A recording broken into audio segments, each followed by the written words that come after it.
যা গরম পড়েছে বাপরে, রিচ কিছু তো খেতেই পারছি না, তাই ভাবলাম চলো এই গরমে হালকা পাতলা একটা তরকারি বানানো যাক, সেটা তোমাদের সাথে শেয়ার করি। চলো, তো দেখো ডাটা আলু কচু কেটে সুন্দর করে ভেজে তুলে নিয়ে কড়াইয়ের মধ্যে 2 চামচ তেল দিয়ে গরম হওয়ার পর 5 ফোড়ন, লঙ্কা, পেঁয়াজ দিয়ে দিলাম। পেঁয়াজটা যাতে একটু সিদ্ধ হয়ে যায় তাই জন্য দিয়ে দিলাম হালকা লবণ। তারপর সবজিটা ঢেলে সুন্দর করে নেড়ে চেড়ে দিয়ে দিচ্ছি পরিমাণ মতো হলুদ গুঁড়ো, লঙ্কা গুঁড়ো। তো তারপরে দেখো হালকা জল দিয়ে দিলাম মশলাটা যাতে ভালো করে কষা হয়।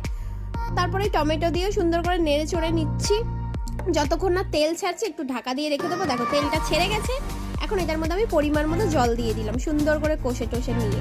তো তোমরাও ট্রাই করতে পারো এই গরমে হালকা কিছু। আর এদিকে জিরে বেটে রেখেছি, নামানোর 5 মিনিট আগে দিয়ে দেবো।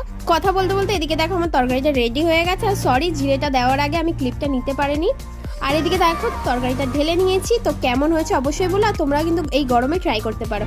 আর এদিকে দেখো রান্না হয়ে গেছে, তারপরে মাছালা এসছে। এখন তো বানাতে পারবো না, তাই এটাকে আমি ফ্রিজে রাখি। আর তোমরা আমার চ্যানেলটা জলদি সাবস্ক্রাইব করো। বাই।